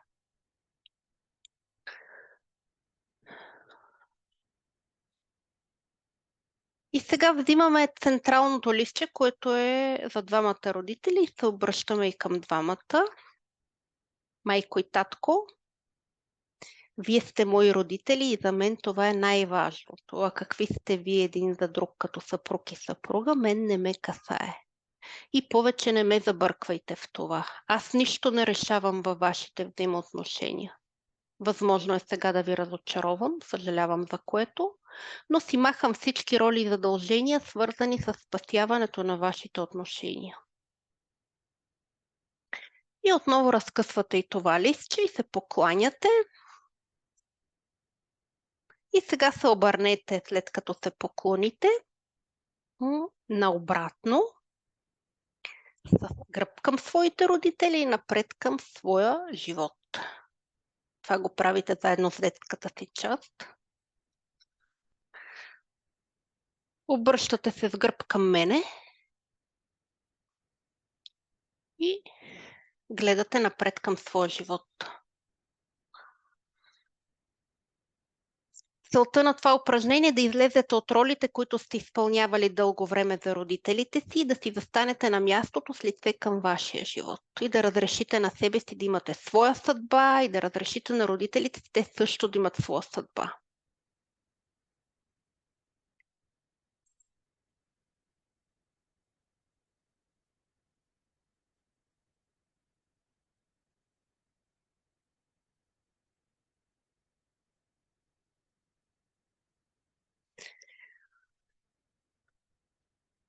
И виждате, че ние не казваме: аз ви прощавам всичко още в самото начало. Това не работи. Това само създава допълнителна невроза. Така можем да предизвикаме тревожност и човек да си каже: с мен нещо не е както трябва, щом аз все още се сърдя и се обиждам на своите родители.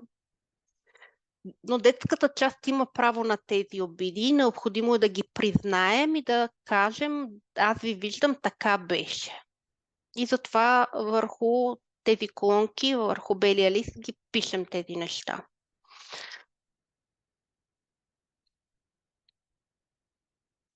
И вече виждате, че думите, които казваме, са от позицията на възрастната ви част. Обръщаме се от зрялата си позиция, защото детето първо не може да го формулира по този начин, второ не може да се отдели от родителите си, защото за него родителите са целият свят. То не може да се погрижи само за себе си и съответно целият му живот зависи от родителите. И то не само от родителите, но и от другите по-зрели фигури, които са се грижили за него, както тук Нетка спомена, че за нея са се грижили други хора. Но възрастният човек може да си каже, аз вече съм голям, мога да се снабдявам с ресурси, да си осигурявам всичко самостоятелно, мога да се погрижа за себе си, мога да живея своя живот, дори да не го харесват в този вариант моите родители. Аз нямам нужда от тяхното одобрение. Аз мога да не се вмесвам в техния живот, тъй като и те са големи и имат право да живеят както решат, както сметнат за нужно. И тук е много интересен този парадокс, че ние искаме те да не ни се вмесват, обаче много често сами отиваме при тях и им даваме съвети, даваме им акъл как да живеят, какво да правят, какво да променят в живота си. И тук целта на това упражнение е да говорим от зрялото си аз и да не изпадаме в тези патологии. И зрялото ни аз, то вече не се страхува да се сепарира и да се обърне към собствения си живот.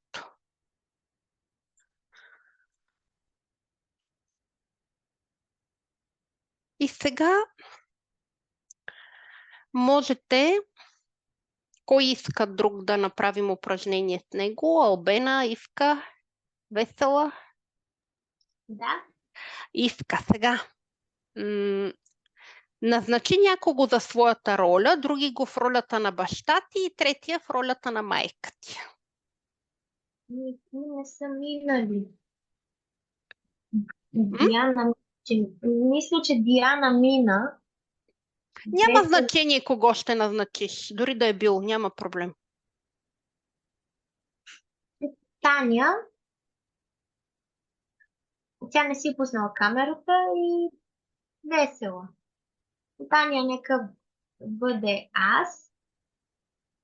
Весела да бъде ролята на моята майка. Така? И Албена ролята на моята тата. Сега, Таня тук ли е или само... Може ли да се включи или само слуша? Ако не си включи камерата Таня, на мястото на Таня назначи някой друг за себе си. Ами, Ангели. Добре. Сега, тук няма детска част и думите ще ги казвате вие самите и след това ще попитате как се чувства вашият заместител. Сега назначила си тримата заместители и ги питаш първо как се чувстват в тези роли. Попитай ги.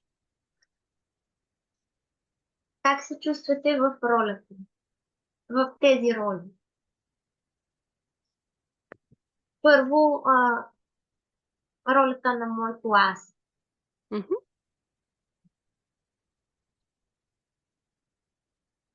Микрофона не си изключи.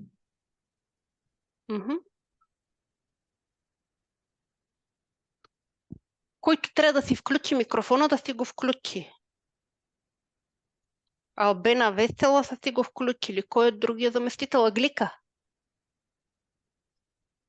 Нали Аглика беше Аз ти? ли съм? Аз нещо не съм си чула името. Аглика, нали? Извинявай. Гергана май беше. Добре. Питай ги как се чувстват. Нека те да кажат. Англика, как се чувстваш в ролята на моето аз? Само да се отдалеча тук от едно шумно радио, защото не мога да се почувствам в никаква роля, освен в майчината моята си.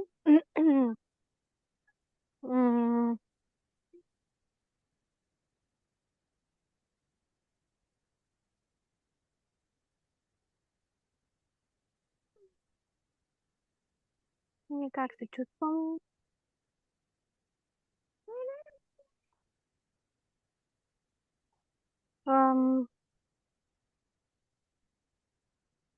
Нещо почна като ми се изпотяват ръцете. Мгм.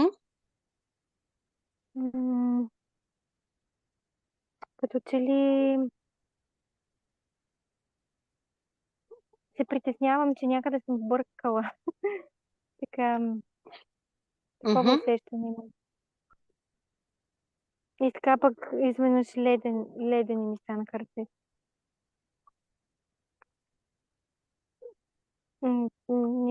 Да, не ми е комфортно. Питай другите. Албена, ти как се чувстваш в ролята на моя татко? Аз се чувствам спокойна, леко ми е в тази роля. Така. И питай Добре. майката. Весела, нали? Не я назначих, че. Да. Весела, ти как се чувстваш в ролята на моята майка? Напрегнато ми е и главата малко ме заболя. Мгм. Сега кажи, обърни се към майка ти и ти кажи от твое си име Ивка. Кажи, мамо, аз те виждам. Мамо, аз те виждам. Сега кажи на баща си, татко, аз те виждам. Татко, аз те виждам. Кажи, мамо и татко, вие сте мои родители, за мен това е най-важното. Мамо и татко, вие сте моите родители и за мен това е най-важно. Питай ги сега, след като си им казала тези неща, как се чувстват, има ли промяна при тях. Мамо, как се чувстваш след като чу това? Има ли промяна? По-добре Може се би. чувствам. Мгм. Може би някой от родителите иска да отправи някакво послание, напътствие. Татко, ти как се чувстваш? Има ли промяна? Ами аз усещам леко напрежение в гърлото, като каза тези неща, тези думи.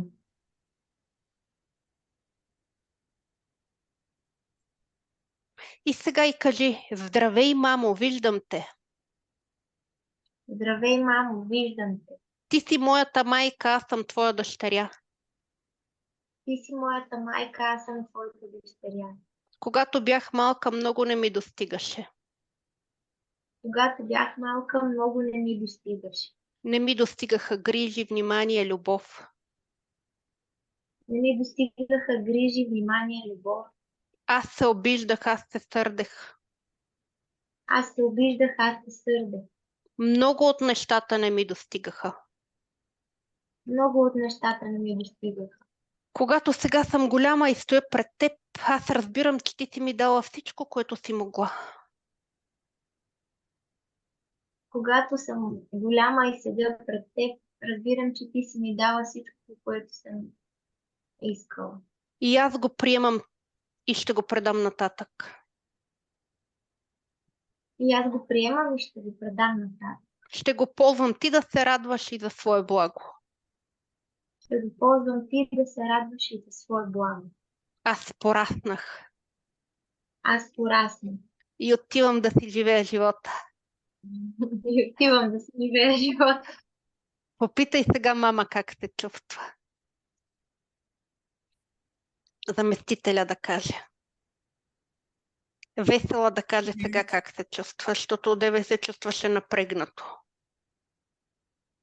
Ами, някаква страшна жега ме обля, Мгм. наистина, и продължава. И ми стана мъчно, че моето дете така се е чувствало. Мгм.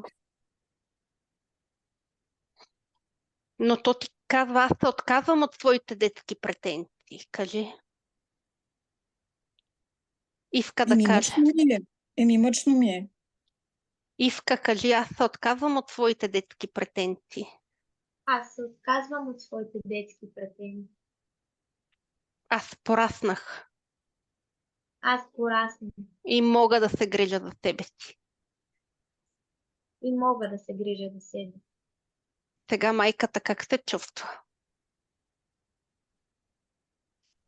Еми, пак изпитвам известно съжаление.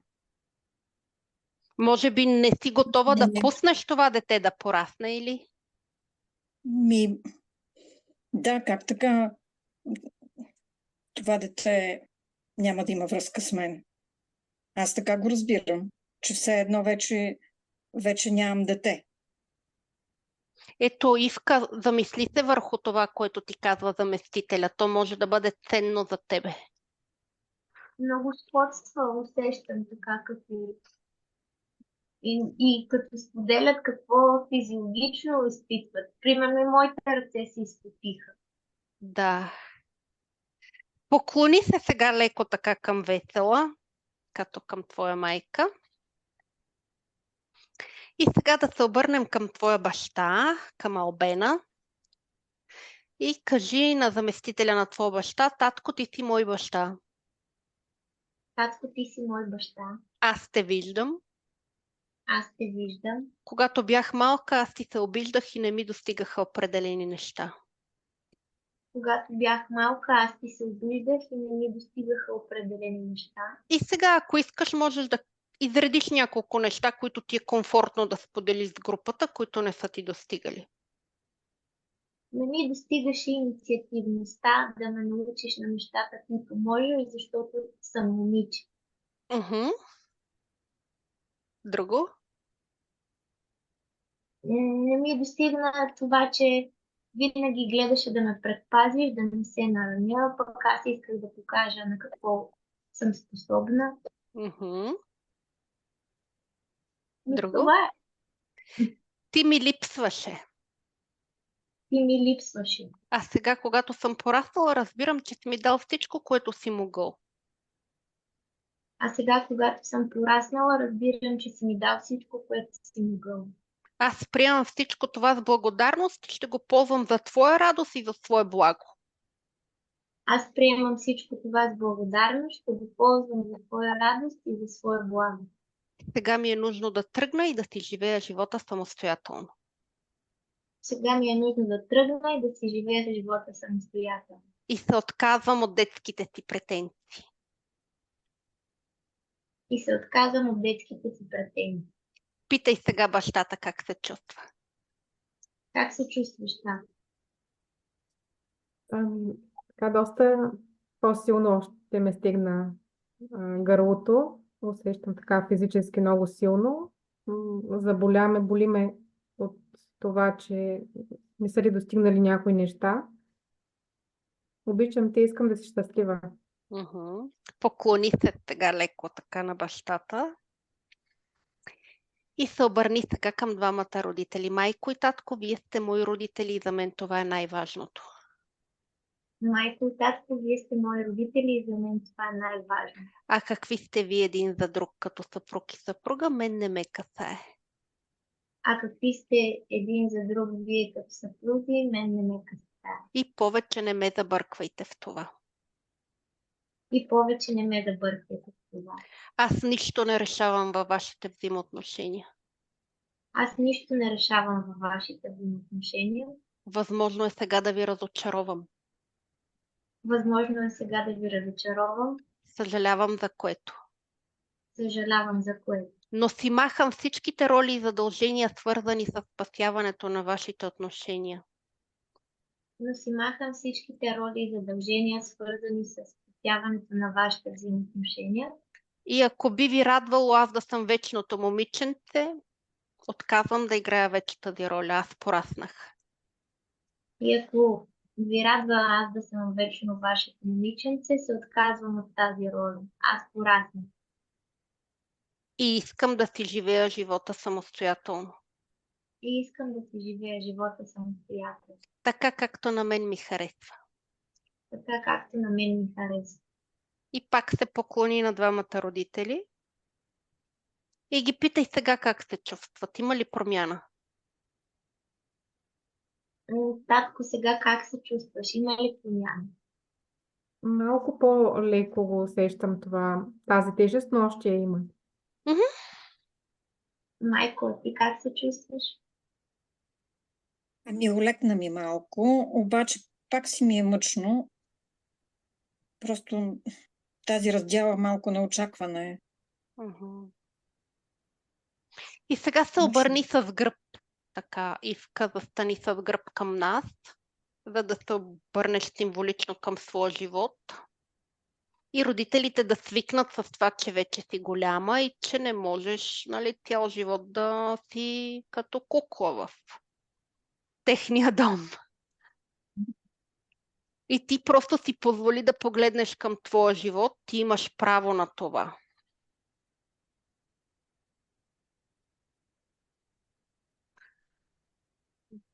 И почувствай как е, когато си разрешиш това право.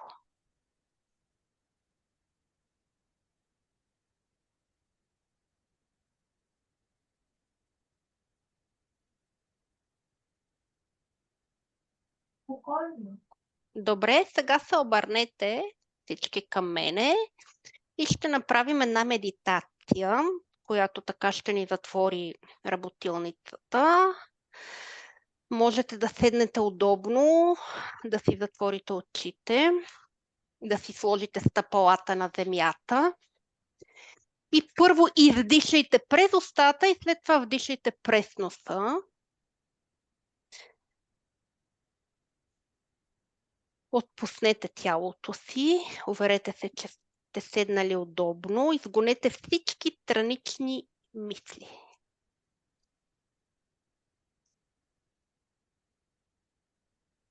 И с вътрешните си очи вижте вътрешното си пространство и се потопете във вътрешния си микросвят.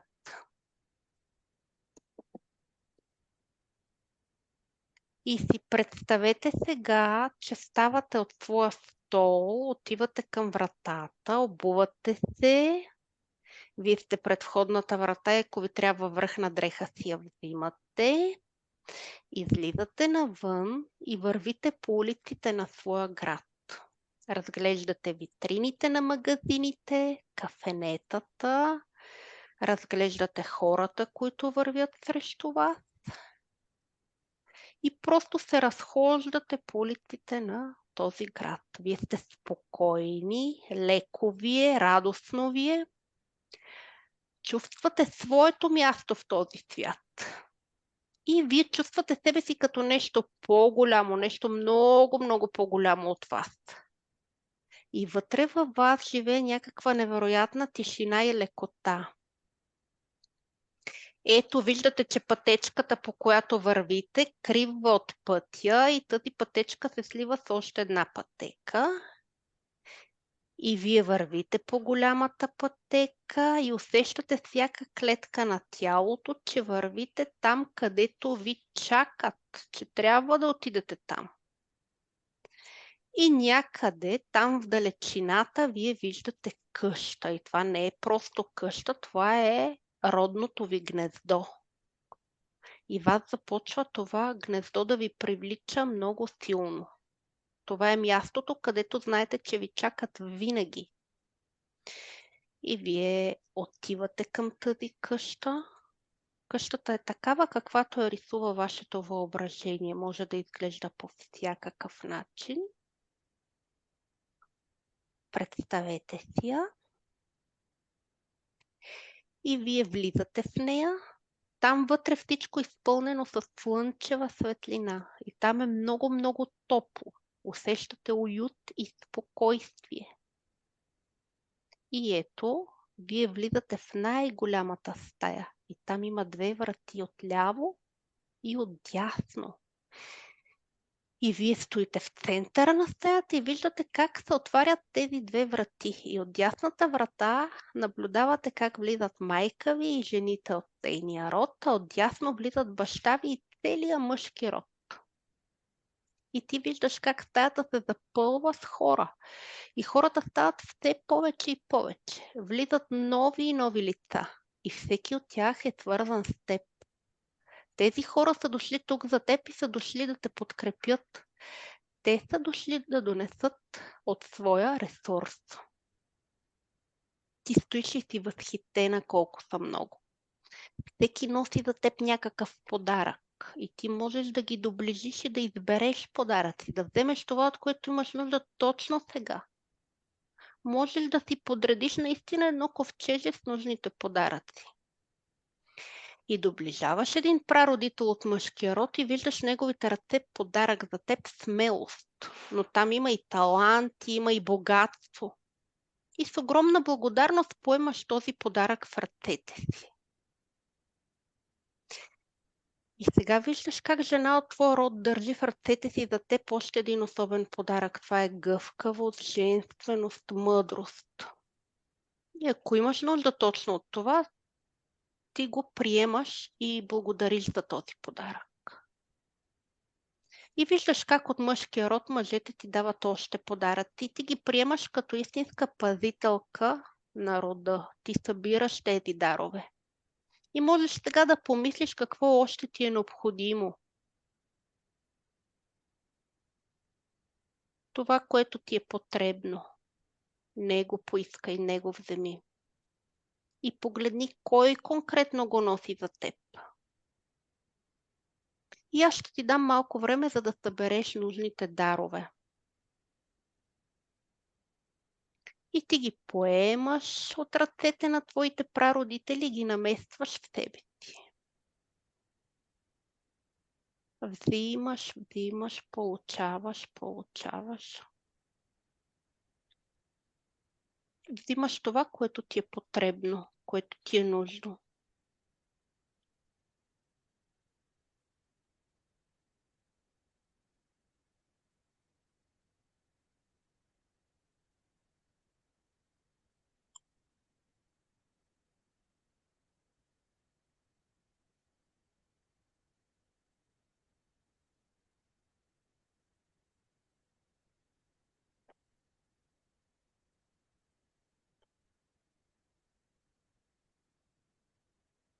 И го правиш, докато не почувстваш, че ти е достатъчно. Взимай. Всички тези хора са тук за теб. Специално са дошли.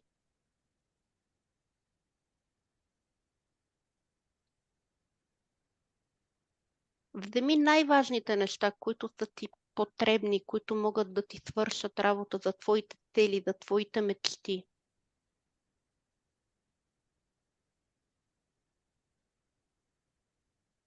И когато почувстваш, че ти е достатъчно, ти се връщаш на твоето място заедно със своите дарове. И виждаш как едвам ги държиш, толкова са много, преливат в ръцете ти. И гледаш на всички тези хора, които дойдоха тук за теб в тази стая. Погледни на тези хора не като на хора, които са преживявали някакви трудности, които са попадали в някакви тежки ситуации в живота, които са губили и са преживявали тежка съдба. Погледни сега на тях като на хора, които са се справили, които са устояли, които са силни и те са оцелели заради теб. Ти да се родиш и животът да продължи. И никой от тях не иска да повтаряш тежкото от тяхната съдба и да носиш техните неща в твоя живот. Всеки от тях мечтае само за едно единствено нещо. Ти да бъдеш по-щастлива от тях и да бъдеш малко по-успешна, по-богата. И ти буквално точно сега започваш да чуваш техните гласове с думи на благословия. Бъди по-богата, продължавай да живееш, бъди щастлива, бъди здрава, бъди благополучна. Ние те благославяме. Ние сме тук за теб. Можеш да вземеш, взимай, предай нататък. Само това ще ни направи щастливи. Ти можеш нищо да не повтаряш от нашата тежка съдба. Пак си наша. А ние сме твои. Винаги, когато решиш, може да ни потърсиш, за да вземеш всичко, от което имаш нужда. А това, което не ти трябва, можеш да ни върнеш. И ти правиш дълбок поклон пред мъжете и жените от твоя род. И им благодариш. Благодариш им за всичко, което ти казаха и което ти дадоха.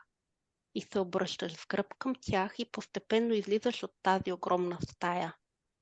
Но ти знаеш, че въпреки, че излизаш от тази стая, връзката се запазва, тя е там. всеки от тях ти си свързана с невидима нишка и тази връзка никога няма да прекъсне. И ти в абсолютно различно състояние излизаш от къщата и се чувстваш абсолютно щастлива. Залостваш вратите зад себе си и казваш: аз си давам правото да съм щастлива. То ми принадлежи по рождение. И ти намираш пътечката, която те доведе до къщата и поемаш по нея. И знаеш, че никога няма да бъдеш такава, каквато беше преди. Защото вече си открила рога на изобилието, който принадлежи само на теб. Можеш да го ползваш. И ти го ползваш. И ти се връщаш в жилището си променена. И това е едно много дълбоко усещане. И си казваш: аз съм. И за мен има всичко на този свят. Всички са се погрижили за това.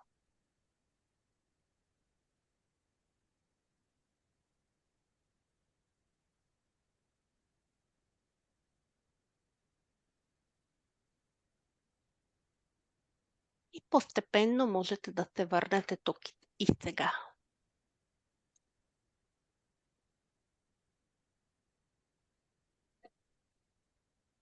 И да ми кажете как се чувствате, хареса ли ви днешната работилница? Весела е била и на предната, може да каже дали предната е харесала повече или